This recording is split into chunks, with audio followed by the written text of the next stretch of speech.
नमस्कार, news for nation देख रहे हैं आप। आपके साथ मैं हूं ऋचा शर्मा। बिहार विधानसभा चुनाव का अखाड़ा तैयार है।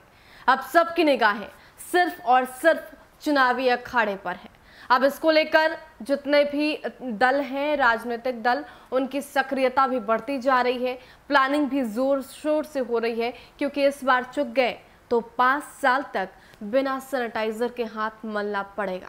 ऐसे में सभी पार्टियों ने अपने तरीके से प्लानिंग की है, क्योंकि पहले फेज के लिए नॉमिनेशन की प्रक्रिया खत्म हो गई है, तो अब बारी है जनसभाओं की। इसको लेकर सबसे पहले बीजेपी ने ऐलान कर दिया है कि रविवार से बीजेपी की चुनावी यात्रा शुरू हो रही है और जेपी नड्डा बिहार की धरती से हुंकार भरने वाले हैं। ये बताने वाले हैं कि बीजेपी की आगे की रणनीति क्या होगी और किस तरीके से अगर बीजेपी और जेडीयू की सरकार बनती है तो जनता को इसका सीधा लाभ होगा। बिहार को विकास की राह पर आगे बढ़ाया जाएगा और इसके साथ बिहार के विकास के लिए बीजेपी ने क्या कुछ तैयारियां की है, इसको जनता के समक्ष रखा जाएगा। बिहार विधानसभा चुनाव के पहले फेज के मतदान के दिन अब नजदीक आ गए हैं।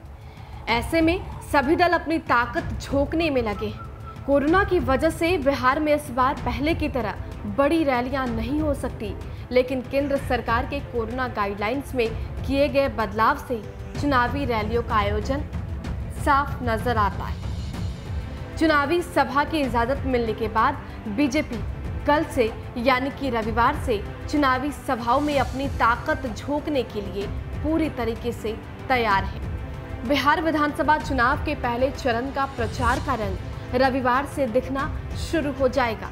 खबर के मुताबिक बीजेपी के राष्ट्रीय अध्यक्ष जेपी नड्डा आज देर शाम पटना आएंगे और रविवार को गया के गांधी मैदान में चुनावी सभा में हुंकार भरेंगे। भाजपा के राष्ट्रीय अध्यक्ष मगध और शाहाबाद क्षेत्र के पार्टी प्रत्याशियों के लिए वोट मांगेंगे। बताया जाता है कि भाजपा अध्यक्ष का गया के बाद पूर्णिया जाने का कार्यक्रम है। बिहार चुनाव के पहले चरण में भाजपा ने अपने कोटे की 29 विधानसभा सीटों पर जितने उम्मीदवारों को उतारा है, उसमें 6 नए उम्मीदवारों को पहली बार टिकट दिया गया है। बीजेपी रविवार से चुनावी सभा का आयोजन कर अपने प्रत्याशियों के लिए वोट मांगेगी। बताया जाता है कि उसके बाद आरजेडी, कांग्रेस और जेडीयू भी मैदान में कूदेंगे। पीएम मोदी की बिहार में करीब 20 चुनावी सभाएं रखी गई है। वहीं कांग्रेस की तरफ से राहुल गांधी और प्रियंका गांधी प्रचार कर अपने पार्टी के लिए वोट बटोरेंगी। आपको बता दें कि बिहार में विधानसभा चुनाव के लिए मतदान 3 चरणों में 28 अक्टूबर, 3 नवंबर और 7 नवंबर को होना है। वोटों की गिनती और साथ परिणामों की घोषणा 10 नवंबर को होनी है।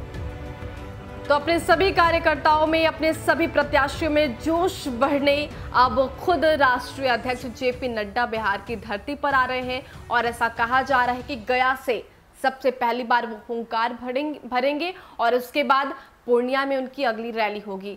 यानी कि चुनाव से ठीक पहले जनसभाओं का जो दौर है वो शुरू हो रहा है। रविवार से गरजने का सिलसिला जारी हो जाएगा और देखना दिलचस्प होगा कि बीजेपी तो हुंकार भरेगी, जेपी नड्डा तो दमखम के साथ मैदान में गरजते नजर आएंगे, लेकिन उनके गर्जन का असर चुनाव पर कितना पड़ता है। फिलहाल के लिए इतना ही। बने रहे हमारे साथ और देखते रहे न्यूज फॉर नेशन। नमस्कार।